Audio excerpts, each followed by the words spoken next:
Hi guys.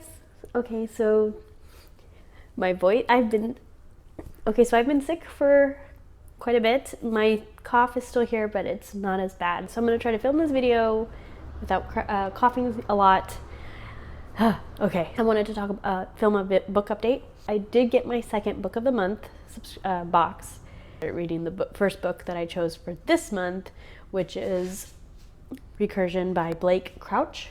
I read his Dark Matter a couple months ago, and so I was really excited when this one was going to come out, and I was super excited that it was part of the book of the month. And then I also had recommended book of the month to a friend, so I got a free credit, which resulted in another book. So this book is again about memories. If you've read Dark Matter, you know it's about like memories and kind of alternate versions of yourself, or like alternate lives. And so Blake Crouch definitely has a thing for alternate realities and memories and versions of yourself, I guess. As memory makes reality, that's what New York City cop Barry Sutton is learning as he investigates the devastating phenomenon the media has dubbed false memory syndrome, a mysterious affliction that drives its victims mad with memories of a life they never lived. That's what neuroscientist Helena Smith believes. It's why she's dedicated her life to creating a technology that will let us preserve our most precious memories. If she succeeds, anyone will be able to re-experience a first kiss, the birth of a child, the final moment with a dying parent. As Barry searches for the truth, he comes face to face with an opponent more terrifying than any disease, a force that attacks not just our minds, but the very fabric of the past. And as its effects begin to unmake the world as we know it, only he and Helena, working together, will stand a chance at defeating it. But how can they make a stand when reality itself is shifting and crumbling all around them? At once, a relentless page-turner and an intricate science fiction puzzle box about time, identity, and memory. Recursion is a thriller as only Blake Crouch could imagine it, and his most ambitious, mind-boggling, irresistible work to date. So yeah, I was really excited when I read the premise of this, and I've been waiting for it, and so I'm reading it, but I started reading it before I got sick. So I haven't been in the mood to read, so I'm barely it has my attention, but I'm not even halfway through. It won't take me that long to finish, but I am kind of slowly getting through it, but I'm liking it so far. And so since I got a free credit, I also got a second book for free, and I picked Early Riser by Jasper Fforde. I think that's how you say his name, I'm not sure. This one is about every winter the human population hibernates. During those bitterly cold 4 months, the nation is a snow-draped landscape of desolate loneliness, devoid of human activity. Well, not quite. Your name is Charlie Worthing, and it's your first season with the Winter Consuls, the committed but mildly unhinged group of misfits who are responsible for ensuring the hibernatory safe passage of the sleeping masses. You are investigating an outbreak of viral dreams that you dismiss as nonsense, nothing more than a quirky artifact born of the sleeping mind. When the dreams start to kill people, it's unsettling. When you get the dreams too, it's weird. When they start to come true, you begin to doubt your sanity. But teasing truth from the winter is never easy. You have to avoid the villains and their penchant for murder, kidnapping, and stamp collecting. Ensure you aren't eaten by nightwalkers, whose thirst for human flesh can be satisfied by comfort food, and sidestep the increasingly less than mythical winter Volk. But so long as you remember to wrap up warmly, you'll be fine. But yeah, I'm excited to get into this one. And then today, I went into Barnes & Noble, not even remembering that the author for Early Riser, and I saw this, which is the Eyre Affair, a Thursday Next novel by Jasper Fforde. So I saw this one, and it's a murder, or not, it's a mystery book, I guess, a mystery series, and I've never heard of this until now, and I just read the synopsis today, and I had to pick up this book. Meet Thursday Next. She's part Bridget Jones, part Nancy Drew, and part Dirty Harry. Welcome to a surreal version of Great Britain, circa 1985. Where time travel is routine, cloning is a reality, dodos are the resurrected pet of choice, and literature is taken very, very seriously. England is a virtual police state where an ant can get lost, literally, in a Wordsworth poem. Militant Baconians heckle performances of Hamlet, and forging Byronic verse is a punishable offense. All this is business as usual for Thursday Next, renowned special operative in literary detection, until someone begins kidnapping characters from works of literature. When Jane Eyre is plucked from the pages of Bronte's novel, Thursday must track down the villain and enter a novel herself to avert a heinous act of literary homicide. What? So I'm super excited. I do love Jane Eyre. I read it in my Gothic literature class in like my first year at university, and I loved it. And then the quote from the Wall Street Journal on the front says, "The Eyre Affair combines elements of Monty Python, Harry Potter, Stephen Hawking, and Buffy the Vampire Slayer." What?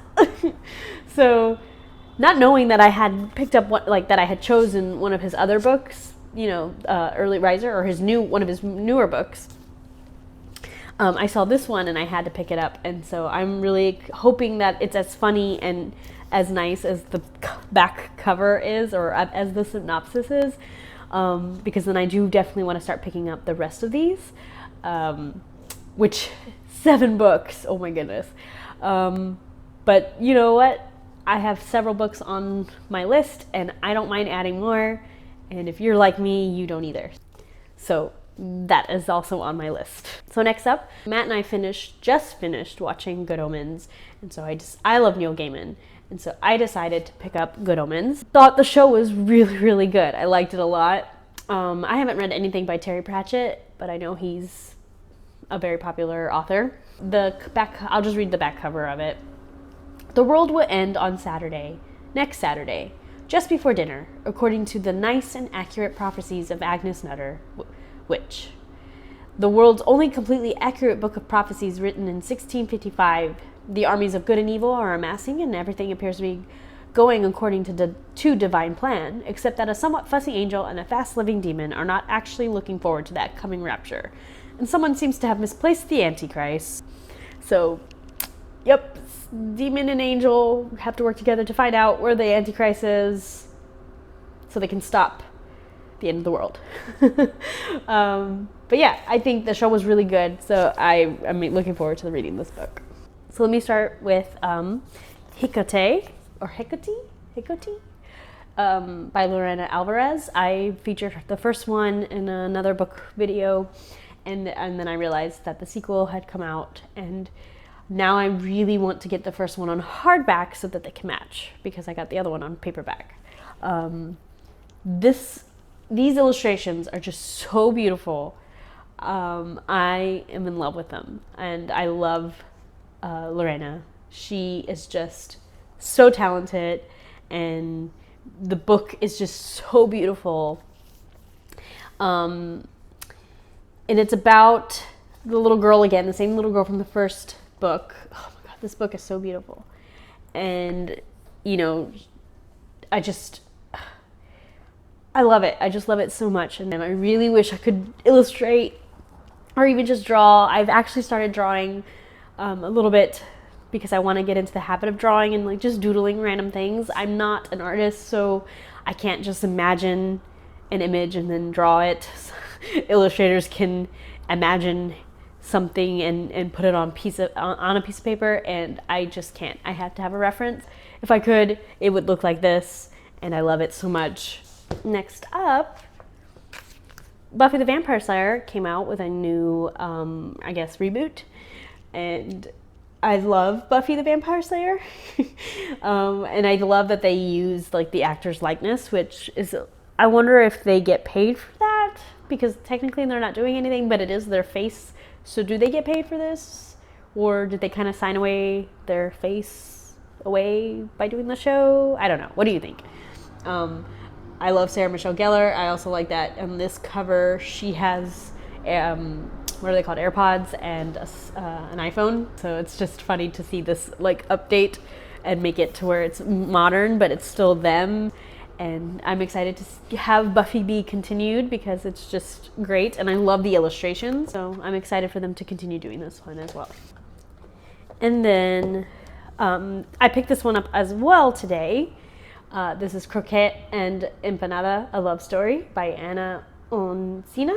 It's a little comic and she illustrates her, I'm assuming her and her boyfriend, as food, and I just think it is freaking adorable. And I started following her on Instagram because she also updates there. But I love her illustrations. They're freaking adorable.